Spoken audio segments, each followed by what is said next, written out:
प्रणाम, मैं हूं हिमांशु द्विवेदी और स्वागत है आपका हमारी खास पेशकश चर्चा में। चर्चा के तहत आज एक बार फिर राजनीतिक विषय पे बात करते हैं। राजनीतिक विषय पे इसलिए बात करते हैं कि इस समय देश में राजनीतिक माहौल काफी सरगर्म भी है। गुजरात में विधानसभा चुनाव को लेकर काफी गहमा गहमी का माहौल है। हिमाचल में मतदान हो चुका है, लेकिन गुजरात के चुनाव के चलते परिणाम की प्रतीक्षा है। अब गुजरात के संदर्भ में बात बहुत महत्वपूर्ण इसलिए हो जाती है कि 2022 में हो रहा यह चुनाव 2024 की झांकी दिखाएगा, ऐसा राजनीतिक प्रेक्षकों का अनुमान है। देश के दो मूर्धन्य सबसे बड़े नेता इस समय गुजरात का ही प्रतिनिधित्व करते हैं, एक देश के प्रधानमंत्री नरेंद्र मोदी के रूप में और दूसरे देश के गृह मंत्री अमित शाह के रूप में। इसलिए गुजरात बड़ा महत्वपूर्ण हो जाता है। भारतीय जनता पार्टी पिछले 27 सालों से गुजरात में काबिज है। देश में भी इस समय भाजपा का डंका बज रहा है। तो आज हम भाजपा को लेकर बात करेंगे और भाजपा को मिलने वाली चुनौती के संदर्भ में बात करेंगे। इस देश में इसी नवंबर माह में 10 साल पहले एक बड़ी घटना हुई। एक अन्ना आंदोलन हुआ था।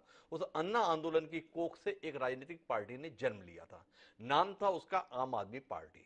26 नवंबर 2012 को औपचारिक रूप से यह पार्टी अस्तित्व में आई। अरविंद केजरीवाल, जो एक समय कहा करते थे कि वो भूले से भी राजनीति में कदम नहीं रखेंगे, आम आदमी पार्टी की स्थापना करके राजनीति में आ गए। और राजनीति में आ ही नहीं गए, बल्कि सफलता के नए प्रतिमान भी रच दिए। पहली बार 2013 में विधानसभा चुनाव लड़े दिल्ली के अंतर्गत और कमाल की 28 सीटों पर जीत हासिल की। एक साल बाद फिर चुनाव हुआ, एक तरफा जीत हासिल की। 70 सदस्यीय विधानसभा में 67 सीट्स अर्थात 67 सीटें आम आदमी पार्टी ने हासिल की। लोग समझ ही नहीं पाए हो क्या गया। ना भाजपा का कहीं अता पता चला, ना भारतीय राष्ट्रीय कांग्रेस का कहीं अता पता चला। लेकिन वो सिलसिला लगातार जारी है। 5 साल बाद फिर चुनाव हुआ। अपनी जीत के करिश्मे को केजरीवाल फिर दोहराने में कामयाब रहे। यहां तक बात थम जाती तो इतनी चर्चा का विषय नहीं बनता। लेकिन जब पंजाब में चुनाव हुए और पंजाब विधानसभा के अंतर्गत भी दिल्ली जैसा करिश्मा कर दिखाया अरविंद केजरीवाल के नेतृत्व में आम आदमी पार्टी ने, तो लोग आने वाले समय की आहट को सुनने के लिए बाध्य हो गए। आज हम इसी पर बात करेंगे कि जो ये आप है, ये भाजपा के लिए राहत है या आफत है। भारतीय जनता पार्टी या पूर्ववर्ती जनसंघ कांग्रेस के खिलाफ राजनीति का केंद्र रहा। कांग्रेस समय के साथ जैसे जैसे कमजोर होती गई, वैसे वैसे भाजपा मजबूत होती गई। समय समय पर जब तीसरी ताकत राजनीतिक क्षेत्र में उभर कर आई, तो उसने अमूमन कांग्रेस को ही कमजोर करने का काम किया। चाहे राष्ट्रीय स्तर पर बहुजन समाज पार्टी का उभरना रहा हो या क्षेत्रीय दलों का उभरना, जहां जहां तीसरी ताकत अस्तित्व में आई, वहां वहां कांग्रेस लगातार कमजोर होती गई। पर आम आदमी पार्टी जिस तरीके से विस्तार ले रही है, यह भारतीय जनता पार्टी के संदर्भ में क्या कांग्रेस की कहानी को दोहराने जा रही है या कांग्रेस को खत्म करने जा रही है। हिमाचल के संदर्भ में बात करें या गुजरात के संदर्भ में, भाजपा एक कठिन मुकाबले में है। पर लोग इस अनुमान के साथ हैं कि आम आदमी पार्टी की मौजूदगी भाजपा की राह को आसान कर देगी। हिमाचल की बात करें चाहे गुजरात की बात करें, हिमाचल में भी मान रहे हैं कि आम आदमी पार्टी सत्ता विरोधी वोटों का बंटवारा करने में कामयाब रहेगी। इसलिए कांग्रेस रिवाज को कायम रखने में कामयाब नहीं रह पाएगी और राज भाजपा का बना रह जाएगा। गुजरात के संदर्भ में भी यही बात कही जा रही है। गुजरात में जब 5 साल पहले चुनाव हुए थे, तो भारतीय जनता पार्टी को पसीने छुड़ा दिए थे कांग्रेस पार्टी ने। सत्ता में भले ही नहीं आ पाई, पर एक कठिन मुकाबला था। इतना कठिन मुकाबला कि 182 सदस्यीय विधानसभा में भारतीय जनता पार्टी 3 अंकों में भी अपनी सीटें नहीं ले जा पाई थी। कांग्रेस पार्टी 77 सीटें जीतने में कामयाब रही थी। इस बार लोग उम्मीद कर रहे थे कि शायद कांग्रेस इस बार जो कमी रह गई थी उसे पूरा कर पाए। पर भाजपा का खेमा और बड़ी संख्या में राजनीतिक विश्लेषक इस विचार के साथ हैं कि अब आम आदमी पार्टी एक ताकत के रूप में गुजरात में मौजूद है और यह ताकत भाजपा की राह को आसान बनाएगी। तो आज हम इसी पर बात करेंगे, समझने की कोशिश करेंगे कि यह आम आदमी की पार्टी का विस्तार भाजपा के लिए वाकई राहत का सबब रहने वाला है या आने वाले समय की आहत को वर्तमान में राहत समझा जा रहा है। इस दिलचस्प चर्चा का हिस्सा बनने के लिए 4 खास मेहमान हमारे साथ मौजूद हैं। तीनों प्रमुख दल जो इस पूरी चर्चा के केंद्र में है, उनके प्रतिनिधि हमारे साथ हैं और साथ ही वरिष्ठ पत्रकार भी हमारे साथ हैं। उनसे आपका परिचय कराएं और इस दिलचस्प राजनीतिक चर्चा को शुरू करें। उससे पहले लेकिन समय है आज के विचार सूत्र का। हमारा आज का विचार सूत्र कहता है कि महानता कभी ना गिरने में नहीं है, बल्कि हर बार गिरकर उठ जाने में है। कन्फ्यूशियस जो चीनी दार्शनिक है, उन्होंने यह बात कही थी, कमाल की बात कही थी। आम आदमी पार्टी का जब जिक्र आता है तो उसमें यह बताया जाता है कि यहां पर इतनी बुरी तरीके से हार गए, यहां पर इतनी बुरी तरीके से हार गए, यहां पर भी तो देखो इनकी जमानतें जब्त हुई थी। लेकिन महत्वपूर्ण बात यह है कि हारने के साथ साथ हर बार नए सिरे से खड़े होने का उनका जज्बा और एक दशक के भीतर ही जिस प्रकार की राजनीतिक सफलता उन्होंने हासिल की है उसे अनदेखा नहीं किया जा सकता, लेकिन इसके चलते उनकी विफलताओं को भी अनदेखा कर दें ये भी जायज नहीं है। अगर राष्ट्रीय फलक की बात करें तो जिस आम आदमी पार्टी को केंद्र में रखकर हम बात कर रहे हैं, क्या उसके संदर्भ में यह अचरज की बात नहीं है कि इस देश में 545 लोकसभा सीटें हैं और उन 545 लोकसभा सीटों में आम आदमी पार्टी का एक सांसद नहीं है। इस हैसियत वाली पार्टी को लेकिन एक ताकत के तौर पर स्वीकार करने के लिए लोग बाध्य होते हैं।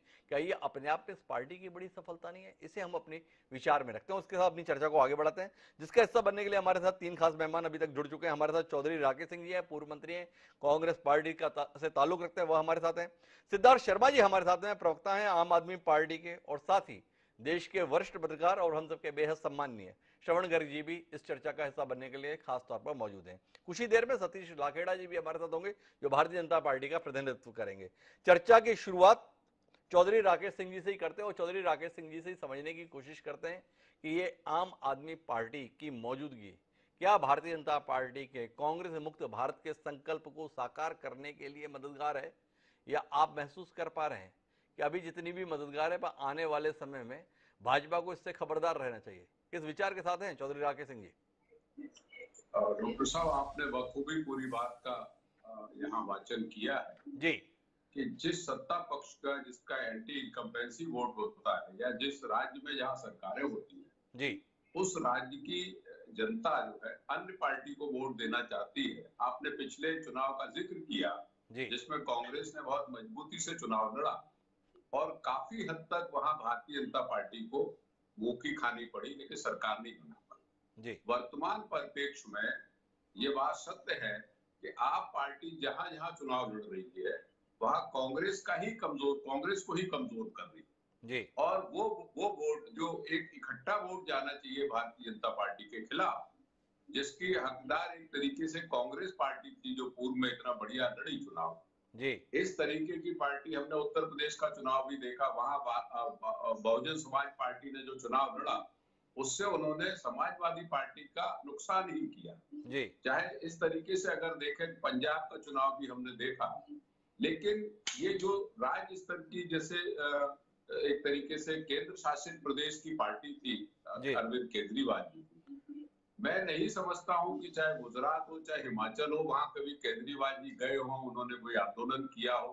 जहां चुनाव आते हैं वहां ये पहुंच जाते। लेकिन जो सशक्त पार्टी है उसके वोट का बंटवारा करने का काम आप पार्टी कर रही है। अब व्यक्ति जो मतदाता है वो सत्ता के खिलाफ है लेकिन भ्रमित करने का काम जो ओबीसी की पार्टी करती है, जिसमें बीएसपी ने जो काम किया उत्तर प्रदेश में, और वही काम आप पार्टी कर रही है, वो भी इस समय भारतीय जनता पार्टी की मददगार पार्टी के रूप में है। अगर भारतीय जनता पार्टी को हराना था तो आप पार्टी को वहां चुनाव नहीं लड़ना चाहिए था और कांग्रेस को मदद करनी चाहिए। लेकिन वर्तमान परिप्रेक्ष्य में, और आपके बारे में आपने कह दिया, आदरणीय केजरीवाल जी कहां से पैदा हुए, जिस सीढ़ी से चढ़े उसी सीढ़ी को उन्होंने तोड़ दिया। अन्ना हजारे जी को अब याद नहीं करते हैं। जिस सहायक लोगों मित्र के साथ आगे बढ़े वो कविवर कुमार विश्वास जी, उनके बारे में क्या कहते रहते हैं। अभी सिसोदिया जी पे आरोप लगा ही हुआ है। तो इस परिस्थितियों में उनको चाहिए था कि वो गुजरात में और यहाँ पे हिमाचल में उनको चुनाव नहीं लड़ना चाहिए था, और अगर भारतीय जनता पार्टी के खिलाफ उनको मन में है तो उनको चुनाव न लड़के वोट काटने के बजाय वो अन्य विरोधी दलों को सहयोग करते, जिससे वहां पे चौधरी साहब आपसे एक सवाल है, 27 साल से लगातार मुंह की खा रहे हैं आप गुजरात में, तो भी आप चाहते हैं कि आम आदमी पार्टी को गुजरात में चुनाव नहीं लड़ना चाहिए था। ऐसा क्या एहसान कर रखा है आपने अरविंद केजरीवाल पे कि लगातार हारने के सिलसिले बनाए रखने के बाद भी आप चाहते हैं कि अरविंद केजरीवाल आपके प्रति उतने उदार रहे हैं कि उन्हें मैदान में नहीं उतरना चाहिए? क्या आप नहीं मानते कि कांग्रेस जनता के स्तर पर अपेक्षाएं पूरी करने में नाकाम है, जनता पर विश्वास दिला पाने में लगातार नाकाम रही, और इसके चलते अब देश नए विकल्प की ओर आगे बढ़ रहा है और आम आदमी पार्टी उस विकल्प के तौर पर दिखाई दे रही है? और यही कारण है कि जिस गुजरात में 5 साल पहले हुए चुनाव में 29 सीटों पर चुनाव लड़ा था आम आदमी पार्टी ने और कुल 29,500 वोट प्राप्त किए थे, 29,557, अर्थात प्रति सीट 1,000 वोट। उस पार्टी को एक ताकत के तौर पर देखा जा रहा है, और इतनी बड़ी ताकत के तौर पर देखा जा रहा है कि अरविंद केजरीवाल बता रहे हैं कि कांग्रेस को 5 सीटें भी नहीं आनी है। दूसरी तरफ लोग ये कह रहे हैं कि आपकी इतनी सशक्त मौजूदगी के चलते अब कांग्रेस को सत्ता में नहीं आना है। कुछ कहिए ना चौधरी राकेश सिंह जी। मैं आपकी इस बात से पूर्णतः सहमत हूँ कि कांग्रेस को जितने सशक्त तरीके से गुजरात में मेहनत पिछले चुनाव में की जी उतने सक्रियता से इस चुनाव में मेहनत नहीं कर पा रही जी लेकिन केजरीवाल जी को जो स्थान मिल रहा है वो उनकी योग्यता से नहीं मिल रहा है, उनके कार्य कुशलता से नहीं मिल रहा है, जी उनके विरोध प्रदर्शन से नहीं मिल रहा है। वो एंटी इनकम्बेंसी का वोट है, लेकिन कांग्रेस ने वहां पे विरोध किया, कांग्रेस ने वहां राजनीति विरोध की जिंदा रखी और आज तक वहां कांग्रेस विरोध के रूप में कायम है। लेकिन इन परिस्थितियों में आप ये कहें कि 27 साल से वहां कांग्रेस हारती रही, बेशक इस बारे में रिजल्ट बताते हैं कि कांग्रेस वहां पराजित होती रही, लेकिन हम विपक्ष के रूप में वहां मौजूद रहे। ये वही कांग्रेस पार्टी है जिसने पिछले चुनाव में भारतीय जनता पार्टी को मुंह की खिलाने के लिए पूरी ताकत लगाई। लेकिन मैं फिर कह रहा हूं कि चाहे ओवैसी जैसे लोग हो, चाहे अरविंद केजरीवाल जैसे लोग हो, चाहे बहुजन समाज पार्टी जैसे लोग हो, ये देश में ऐसी पार्टी के रूप में है जो भारतीय जनता पार्टी को मददगार के रूप में काम करेगी। तो कुल मिला के भाजपा की ए टीम के तौर पर काम करती है आम आदमी पार्टी। इस विचार के साथ चौधरी राकेश सिंह जी, बहुत नाराजगी है उनकी। कैसे हैं अरविंद केजरीवाल, कैसी आम आदमी पार्टी? गुजरात भी चली गई, हिमाचल भी चली गई। क्या कहते हैं सिद्धार्थ शर्मा जी इन आरोप के संदर्भ में, इस दुख के संदर्भ में, इस पीड़ा के संदर्भ में, इस दर्द के संदर्भ में, इस तकलीफ के संदर्भ में? डॉक्टर हिमांशु जी, आपने ये पूरी परिचर्चा एक अच्छे विमर्श से शुरू की थी, एक बहुत अच्छे स्तर पे शुरू की थी कि आम आदमी पार्टी क्यों बनी और उसका कारण क्या बना, और वो उसके इस बीच में खास करके दिल्ली में 3 बार जीतने के बाद, पंजाब में जीतने के बाद इस तरह किया उसका उठाव क्यों हो रहा है। इस चर्चा में जैसे ही हमारे कांग्रेस के मित्र आए, उन्होंने इस चर्चा के स्तर को दूसरे स्तर पे, अलग स्तर पे लेके चले गए, तो मैं पहले उनके स्तर का जवाब उन्हीं के स्तर से दे देता हूं। उसके बाद क्योंकि आपने ये चर्चा बहुत अच्छे स्तर से शुरू की है, उस पर भी बताऊंगा। तो जहां तक ये कहते हैं कांग्रेस वाले की ए टीम है, बी टीम है, तो कांग्रेस को एक छोटा सा सवाल है कि बंगाल में कौन सी आम आदमी पार्टी गई थी जिसके कारण कि आप बंगाल में बुरी तरह से हार गए? उड़ीसा में कौन सी आम आदमी पार्टी है? तेलंगाना में कौन सी आम आदमी पार्टी है? केरल, इसमें तमिलनाडु में कौन सी आम आदमी पार्टी है? आज महाराष्ट्र में कौन सी आम आदमी पार्टी है? इतने जगहों पे कांग्रेस को आम आदमी पार्टी तो दिक्कत नहीं दे रही है जी। कांग्रेस की दिक्कत कहीं और है। कांग्रेस की दिक्कत कहाँ है ये हम आपको बताते हैं। सिर्फ कांग्रेस की दिक्कत नहीं है। देखिए डॉक्टर साहब, हिमांशु जी, भारत जब आजाद हुआ था तो उस समय कांग्रेस का क्योंकि आजादी की लड़ाई में कांग्रेस के लोगों ने जो बढ़ चढ़ के हिस्सा लिया था, उसके कारण उनकी एक क्रेडिबिलिटी थी, चाल चरित्र और चेहरा था। इसीलिए इस देश ने कई सालों तक, 30 साल तक कांग्रेस को सत्ता देते आए, क्योंकि कांग्रेस के बारे में लोगों का एक ओपिनियन था, लोगों का एक इमेज था कि इन्होंने इस देश को, इनका चाल चरित्र चेहरा तीनों अच्छा है और ये इस देश को इन्होंने आजादी लाई है।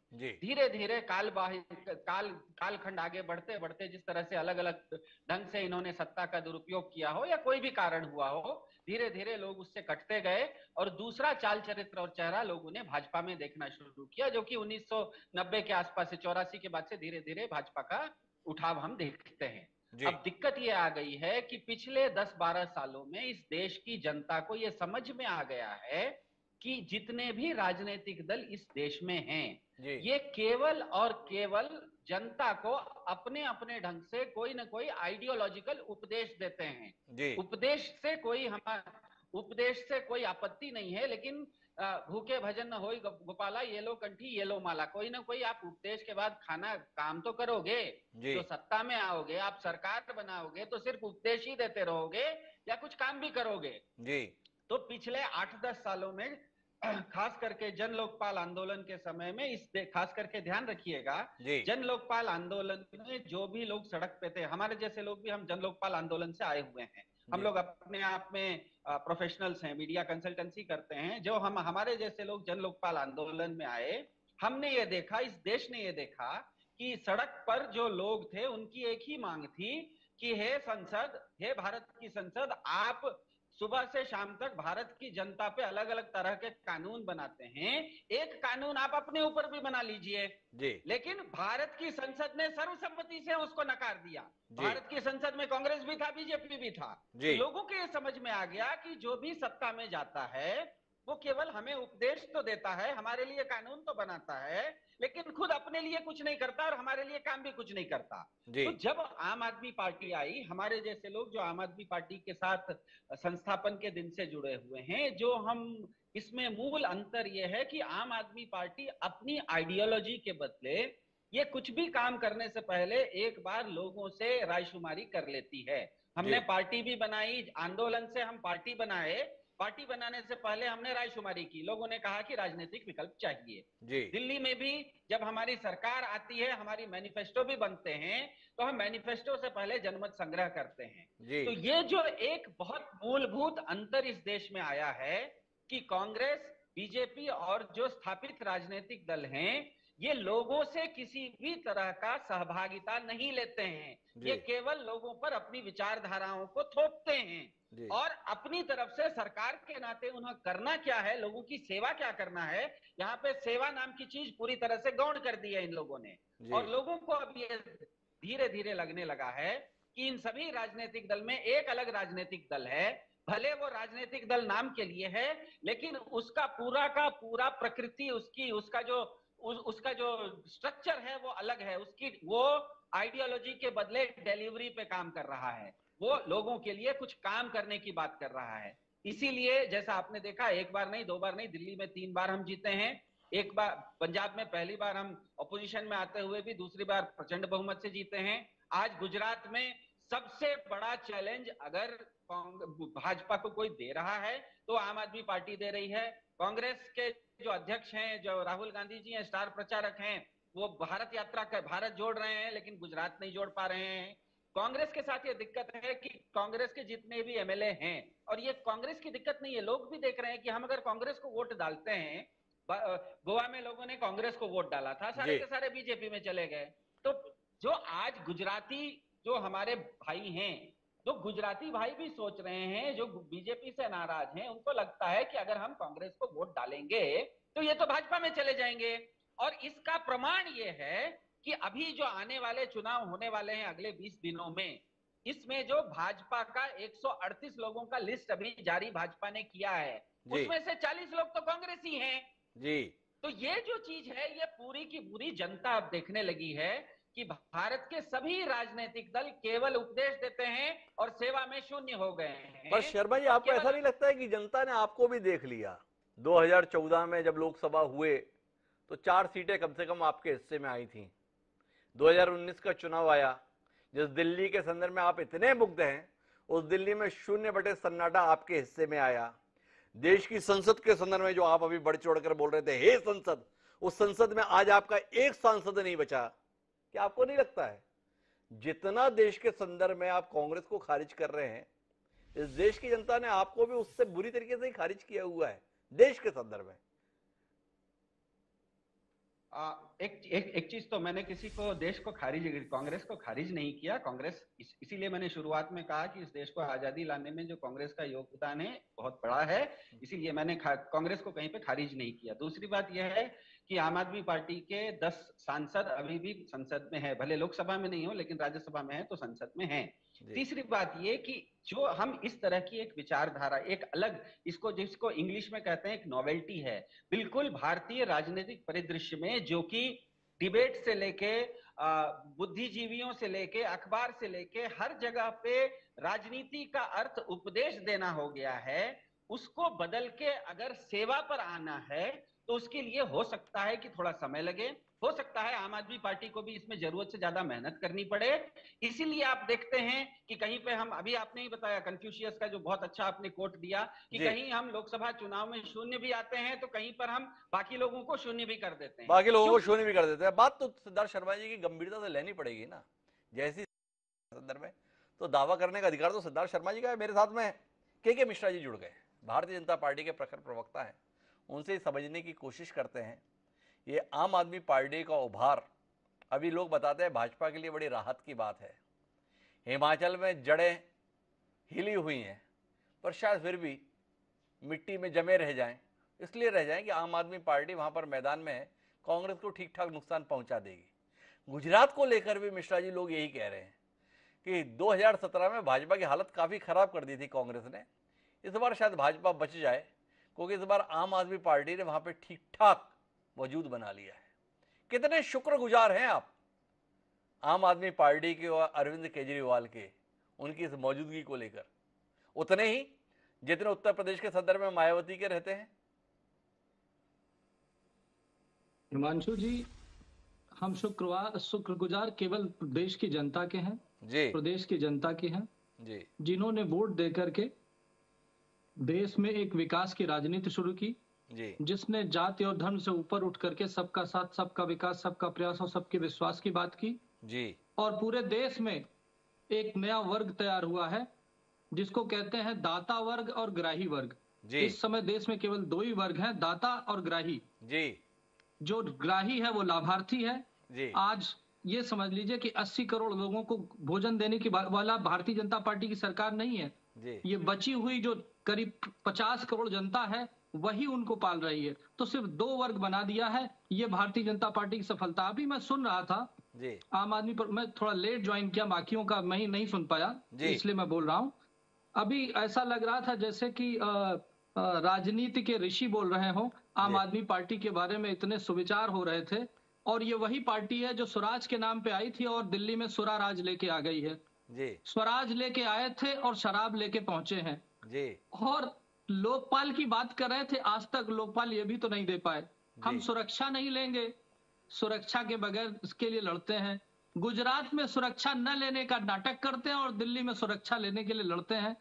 घोटालों की बात करने के लिए आए थे। घोटाला, आपको याद होगा वो अरविंद केजरीवाल जी जब इंडिया अगेंस्ट करप्शन में थे तो एक फाइल लेके घूमा करते थे जिसमें वो कहते थे कि मेरे पास सबके सबूत हैं, सबके सबूत हैं।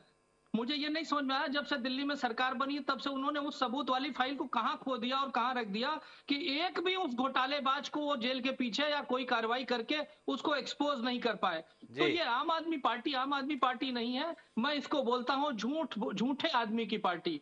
वो आदमी जो ये कहता हो, कृष्ण भगवान का नाम लेने की कोशिश करता हो और अपने आप को कृष्ण के बराबर कहने की करता हो और कहता हो वो जन्माष्टमी के दिन पैदा हुआ है। अरे कम से कम अपना खुद का एफिडेविट तो देख लेता कि जिस दिन वो पैदा हुआ तो उस दिन जन्माष्टमी नहीं थी। तो ऐसे झूठ बोलने वाले आदमी की पार्टी है ये आम आदमी पार्टी और उनके हर प्रवक्ता। उसके बाद आगे बढ़ते हैं, ये जब इनसे बात ये कहते हैं ये शिक्षा का मॉडल ले आए, शिक्षा के मॉडल की बात करते हैं। मैं अपने मित्र बैठे हुए हैं, मैं इनसे पूछना चाहूंगा दिल्ली में एक भी स्कूल का नाम बता दे जो इन्होंने दिल्ली में खोला हो शिक्षा के मॉडल के नाम पे। और शिक्षा की हकीकत मैं रोकता हूं आपको, आपसे जानना चाहता हूं क्या कहना चाहते हैं आप?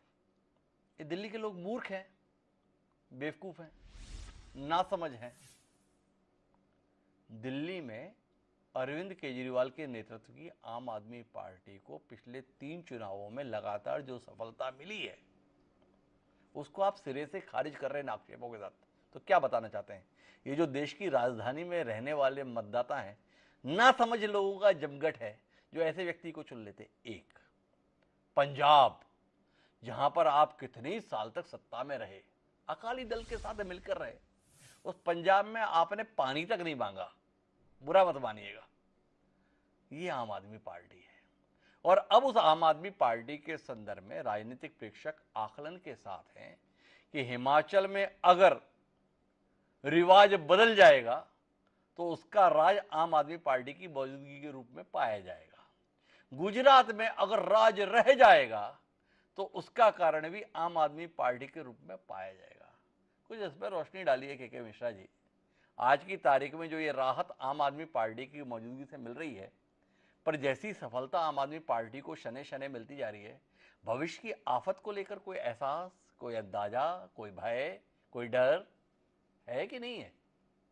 बिल्कुल हिमांशु जी, आपने बिल्कुल सही सवाल कहा। आपने दिल्ली की जनता के बारे में सवाल किया, मैंने दिल्ली की जनता के ऊपर बात नहीं की। मैंने अरविंद केजरीवाल जो आम आदमी का चेहरा है, जो झूठ बोलते हैं, मैंने उनको एक्सपोज करने की बात की। जो लोकतंत्र में तो जनता जनार्दन है, वो जो फैसला देगी वो सबको मानना पड़ेगा। मैंने उस पर क्वेश्चन नहीं उठाया, ना ही मैंने कहा कि दिल्ली की जनता का फैसला क्या था। मैंने ये कहा कि जिन झूठे वादों को लेकर के आए थे वो एक भी झूठे वादे पूरे नहीं किए।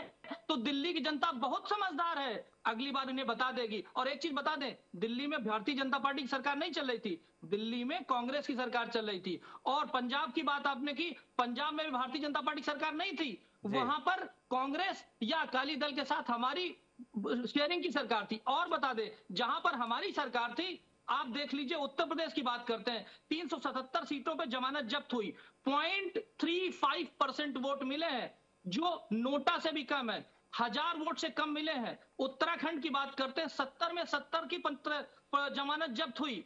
तो ये हकीकत ये है कि ये केवल झूठे वादे करते हैं। दिल्ली में रहने का फायदा उन्हें ये मिला कि वो पब्लिक में एक्सपोज हुए, उन्होंने अपनी सारी बातें कही और वो सारे झूठ एक एक करके पकड़े जा कमाल रहे की हैं। बात है कि हमेशा कह रहे हैं दिल्ली में हमारी सरकार नहीं थी। हम तो कहते हैं दिल्ली में तो आपकी ऐसी सरकार थी जो पूरे देश में सरकार चलाती है। भाई नरेंद्र मोदी जी दिल्ली में ही बैठते हैं, देश में इतनी बड़ी ताकत बैठी हुई है, देश का सबसे बड़ा नेता जहां बैठा हुआ है वहां पे आपकी पार्टी, अरविंद केजरीवाल की पार्टी के मुकाबले में पानी नहीं मांगती, तो सवाल उठ जाता है। बहरहाल मैं इस चर्चा को थोड़ा अलग आयाम देने की कोशिश करता हूं। मेरे साथ में श्रवण गर्ग जी हैं। श्रवण जी से आम आदमी पार्टी की मौजूदगी के संदर्भ में जानना चाहता हूं, क्या इसे वोट कटवा पार्टी के तौर पर देखें श्रवण जी, या एक भावी संभावना के तौर पर देखें?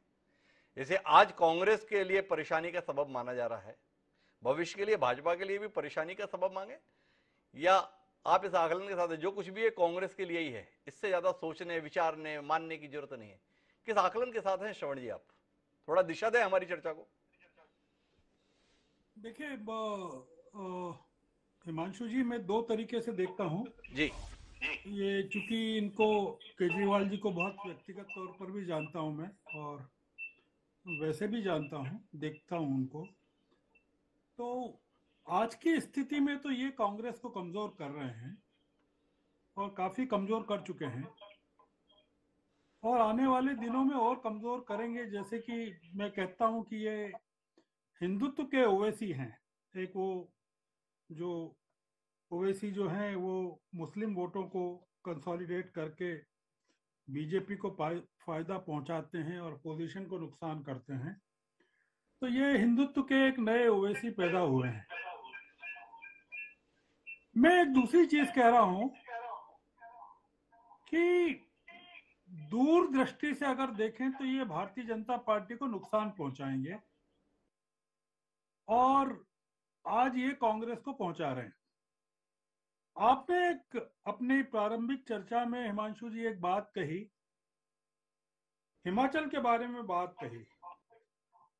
चूंकि बहुत सारे लोग आपकी चर्चा को सुन रहे हैं, तो मैं आपके नॉलेज में थोड़ा सा संशोधन करना चाहता हूं, जानकारी में, कि आम आदमी पार्टी ने हिमाचल से अपने आप को पूरी तरह से हटा लिया था।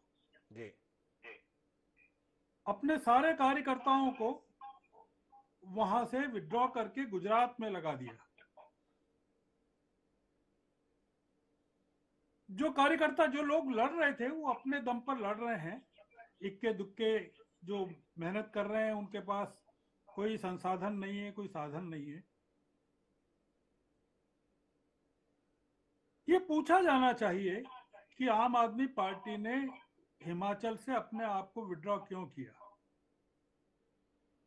जबकि हिमाचल के चुनावों की घोषणा के पहले मान के साथ केजरीवाल खुद गए, एक बड़ी घोषणाएं की उन्होंने। वहां पंजाब से लगी हुई सीमा है हिमाचल की। आम आदमी पार्टी गोवा में जाके चुनाव लड़ती है, आम आदमी पार्टी उत्तराखंड में जाकर चुनाव लड़ती है। जितनी ताकत से आम आदमी पार्टी गुजरात में चुनाव लड़ रही है, हिमाचल में क्यों नहीं लड़ रही, क्यों नहीं लड़ी? ये कोई सवाल करता नहीं है। हमको शक होता है कि आम आदमी पार्टी ने गुजरात में, हिमाचल में अगर चुनाव लड़ती तो उससे भारतीय जनता पार्टी को नुकसान करती। वो भारतीय जनता पार्टी के वोट कम करती, क्योंकि वहां anti incumbency Bharatiya Janata party के खिलाफ जबरदस्त है। और अगर आप पिछले उपचुनावों के नतीजे देखें, हिमाचल में, जी तो वो कांग्रेस ने तीनों विधानसभा की सीट भी और मंडी की सीट भी जीती। जी जो गुजरात के बारे में मेरा आकलन है हिमांशु जी, जी हालांकि केजरीवाल का कहना है कि कांग्रेस 5 सीटें जीतेगी वहां जी और आम आदमी पार्टी की सरकार बनेगी, ये जी। उनका दावा है। जी तो वो तो हम देख लेंगे, जब दिसंबर में चुनाव परिणाम आएंगे तब देख लेंगे कि उसके बारे में, परिणामों के बारे में केजरीवाल का क्या कहना है। जी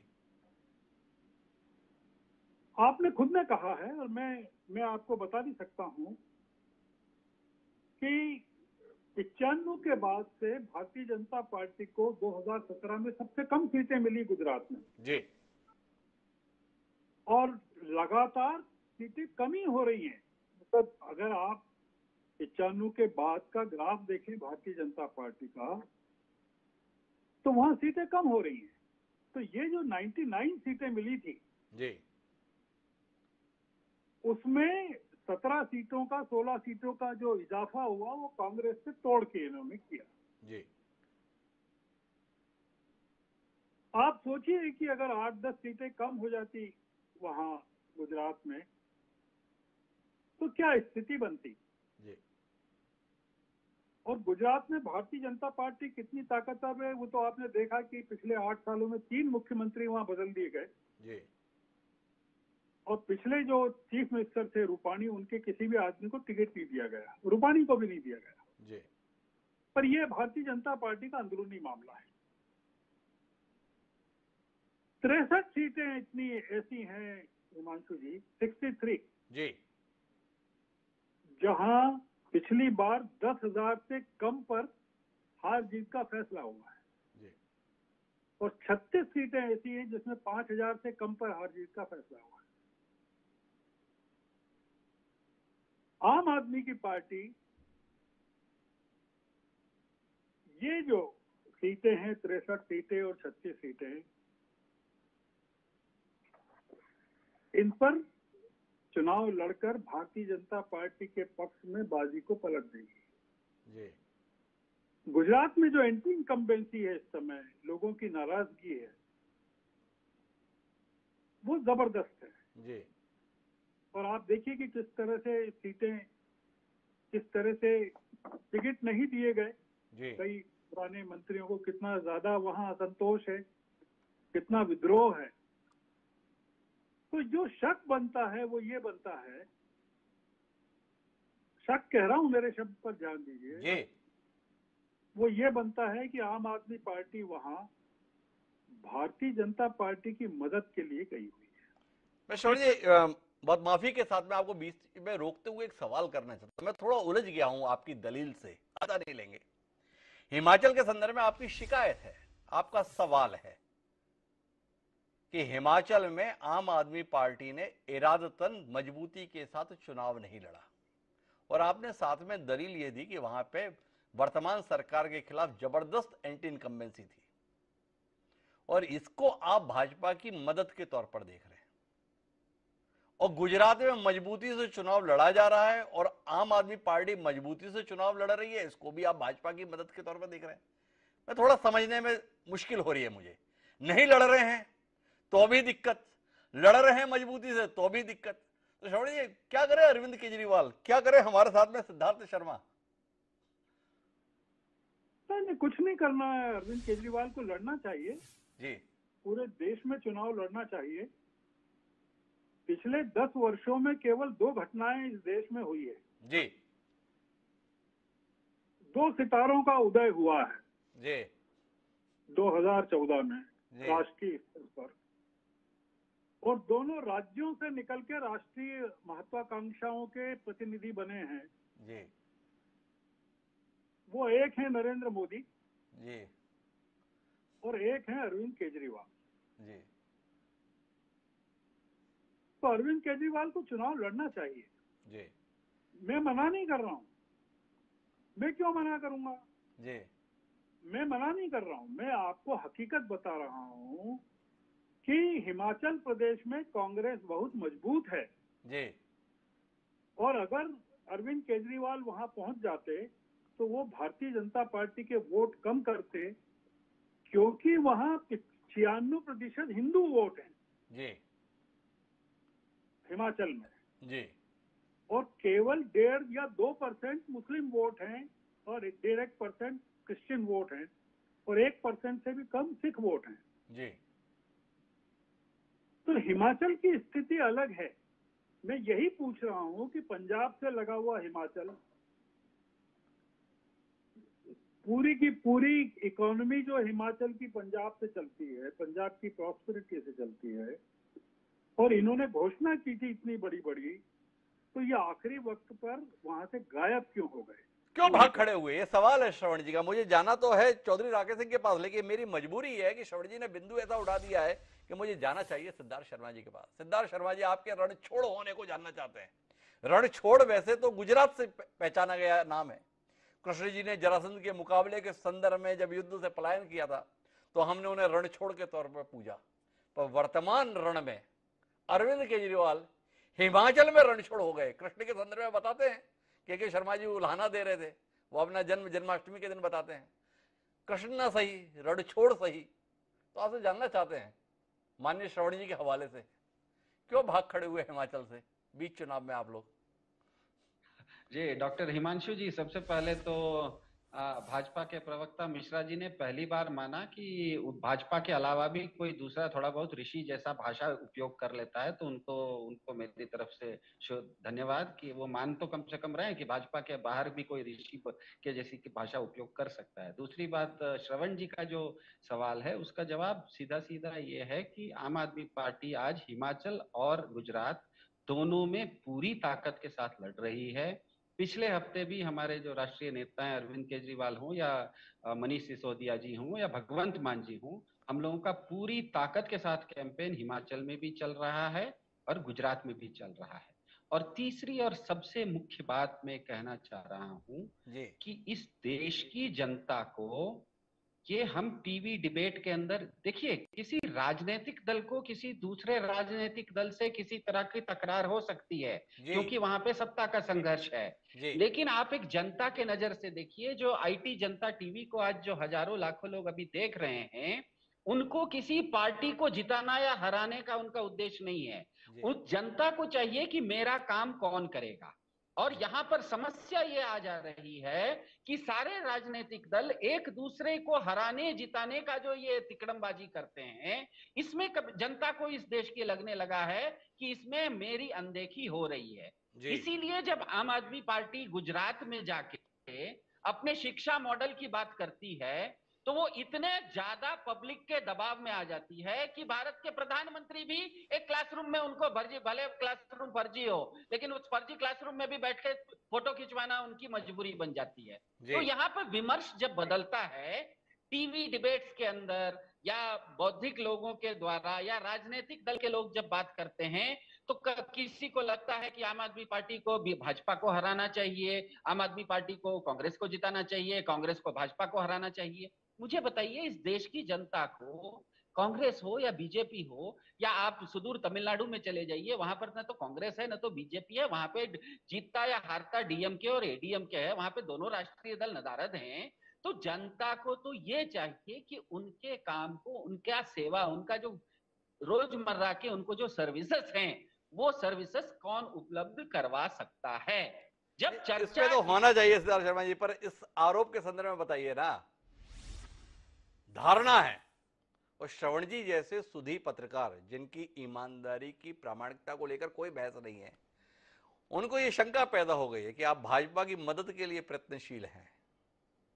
अब श्रवण जी जैसे निष्पक्ष पत्रकार को भी आपकी ईमानदारी पर अगर संशय है तो इसका कोई उत्तर तो मिलना चाहिए ना। के मिश्रा जी से तो हम बाद में ले लेंगे, पर आप तो बताइए आपकी ईमानदारी संदेह के दायरे में तौर तरीकों को लेकर।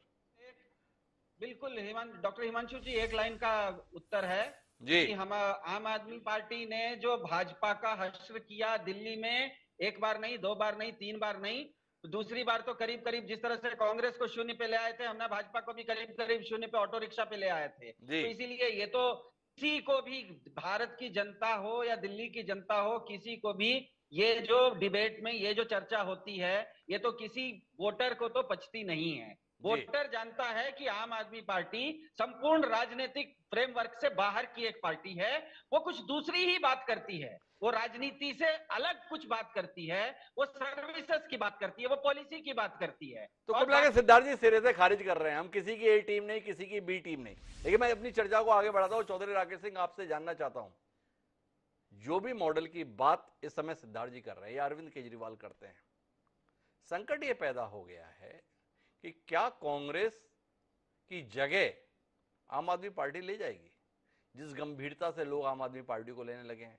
पहले टीवी डिबेट हम करते थे तो एक भाजपा एक कांग्रेस, कोई जरूरत पड़ी तो तीसरे को बुला लिया। अब लगता है डिबेट अधूरी रह जाएगी, आम आदमी पार्टी भी रहना चाहिए। इतना वजूद बना लेना क्या आपको भविष्य के संदर्भ में खतरे का एहसास नहीं कराता? जहां पर भी बात हो रही है आपके संदर्भ में विचार हो रहा है, ये आप और आप, कहीं आप तो नहीं हो जाएंगे खाक? ये सवाल है। पहले तो मैं आदरणीय श्रवण गर्ग साहब की विद्वता को उसको प्रणाम करता हूँ। मैं इन्हें पढ़ रहा हूँ 1971 के दस्यु समर्पण जो हुआ था जी, उसमें आदरणीय गर्ग साहब ने जो पुस्तक लिखी थी चंबल की बंदूकें जी, और वो पुस्तक पढ़ के मैं आगे बढ़ा हूँ। फिर भास्कर में बहुत पढ़ा मैंने, भोपाल में। जी। मैं उनको, उनकी बुद्धता, उनके विचार को और वो भविष्य जो देख रहे हैं उसके प्रति मैं उनकी कृतज्ञता व्यक्त करता हूँ। उन्होंने बहुत बेहतर तरीके से हिमाचल और गुजरात की बात कह दी आपके। जी, जहां तक आप पार्टी की बात है तो मैं एक एक आधे मिनट में अपनी बात कह दूंगा डॉक्टर साहब। जहां तक आप पार्टी की बात है तो ये बात सब अपनी तरफ गरिबान में झांक कर देखना चाहिए आदरणीय शर्मा जी को।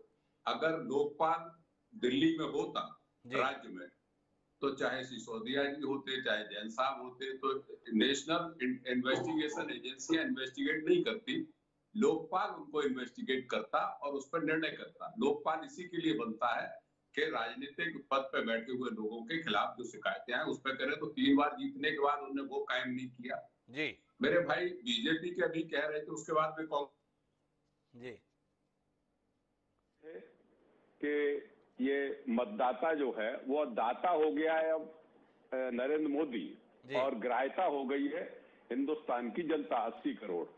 मेरे भाई इस देश में 8 साल मैं माफी चाहूंगा चौधरी राकेश सिंह जी, शायद आप समझने में चूक कर गए। के मिश्रा जी का यह कहना था कि 50 करोड़ जो है दाता के तौर पर हैं, 80 करोड़ ग्राहता के तौर पर हैं। उन्होंने ये बात 130 करोड़ की आबादी के संदर्भ में कही थी कि 50 करोड़ लोगों का जो सामर्थ्य है वो बाकी 80 करोड़ लोगों का पोषण कराने में मदद कर रहा है। जो बात कही थी वो ये थी। अब इसके संदर्भ में आपको जो भी नजरिया हो। नहीं, मैं इस बात से भी आपकी दुरुस्त करता हूं मैं बात को जी। लेकिन जिस देश में 40 करोड़ गरीबी के रेखा के नीचे थे और 8 वर्षों में 80 करोड़ हो गए, तो इसका मैं धन्यवाद किसको दूं? इसके लिए किसको आरोपी ठहराऊं? मैं भारत की वर्तमान जो सरकार है उसको ठहराता हूं, मोदी जी को ठहराता हूं कि गरीबी रेखा के नीचे रहने वालों की संख्या और बढ़ा दी आपने। जी। दूसरी बात, आप कांग्रेस की तरफ आते हैं। मैं ये बात फिर आपसे कह रहा हूं कि ये ऐसी पार्टियां हमेशा पैदा होती हैं राज्य के रूप में, चाहे किसी भी राज्य में आप चले जाओ, तो आप पार्टी कोई बहुत बड़ा खतरा नहीं है, ये आपको लग रहा होगा, लेकिन नहीं, मुझे लग नहीं रहा है चौधरी राकेश सिंह जी। मैं एक बार सवाल नए सिरे से पूछता हूं।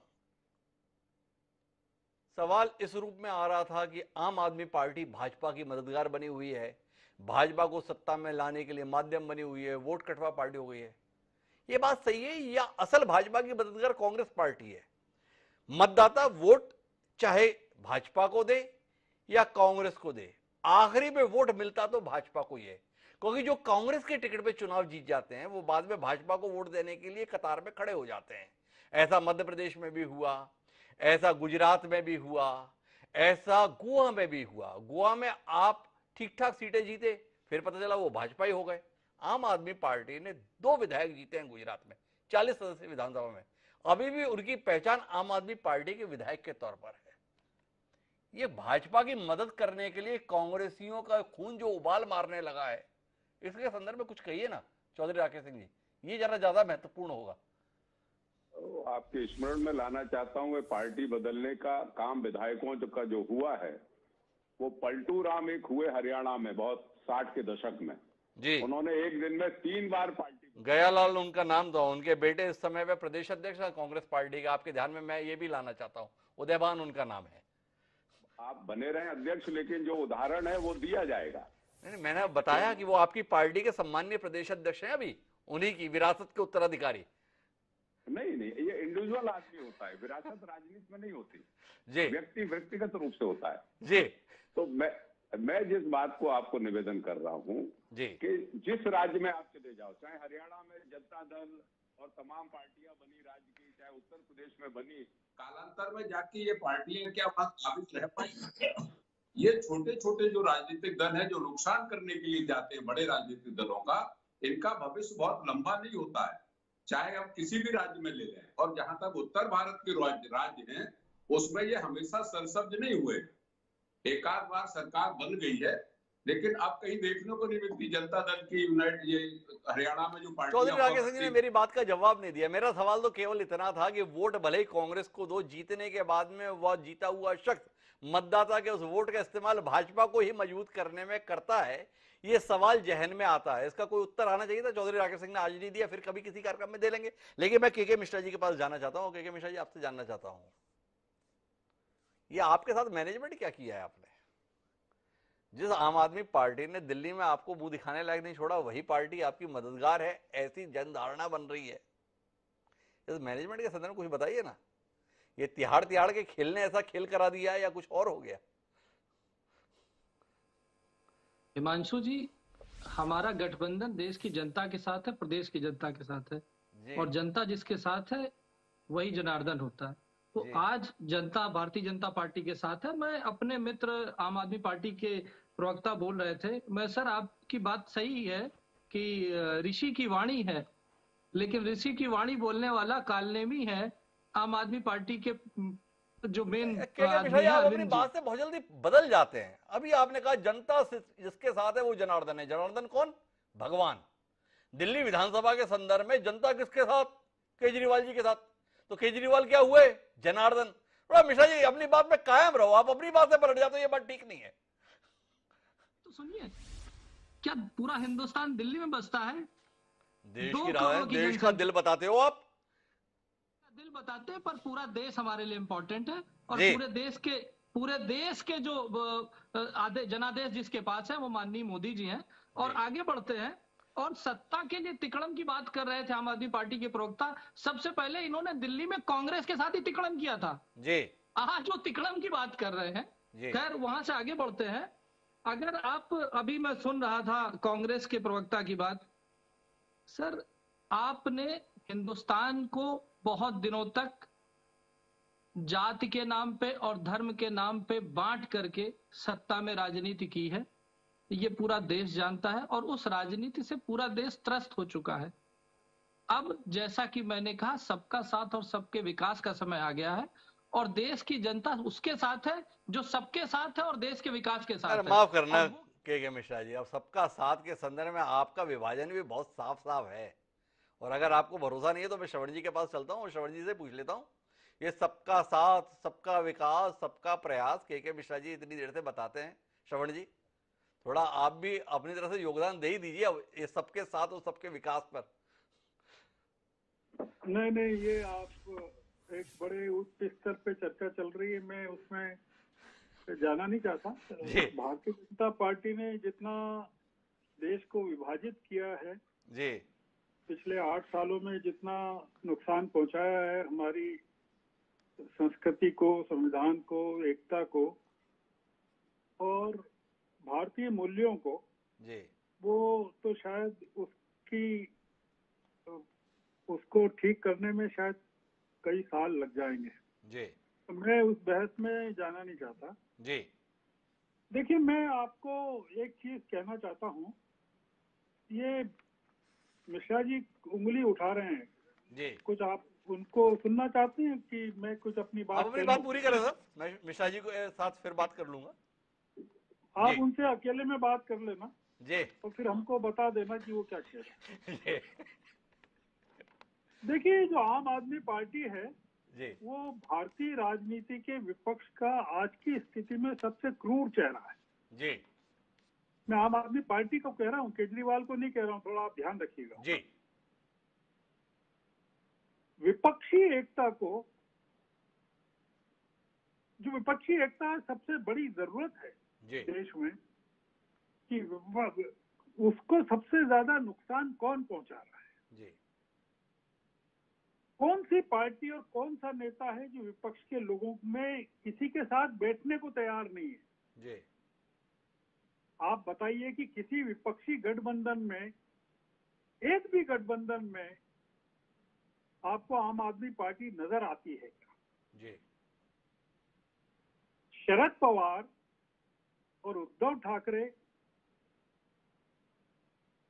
राहुल गांधी की यात्रा का स्वागत करते हैं और आदित्य ठाकरे उनके साथ चलते हैं। जी क्या अरविंद केजरीवाल में हिम्मत है वो कि वो कहें कि राहुल गांधी के साथ में चलने को तैयार?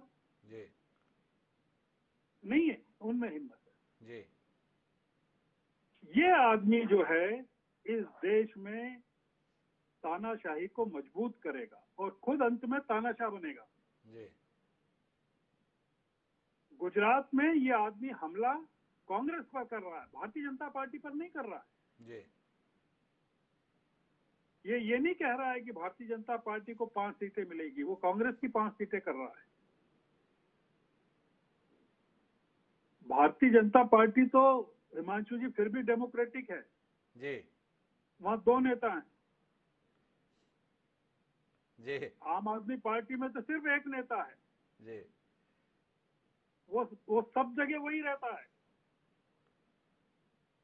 सर्वव्यापी है। जी भगवान कृष्ण की तरह मानता है अपने आप को कि मैं भगवान कृष्ण की तरह सब जगह हूँ।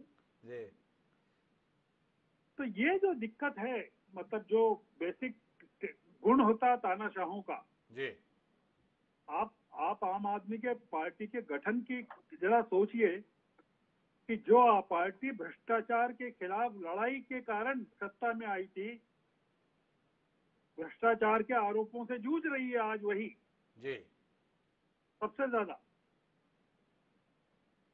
तो ये जो और आपको पता है कि किस तरह के लोग थे जब भ्रष्टाचार के खिलाफ लड़ाई हुई थी।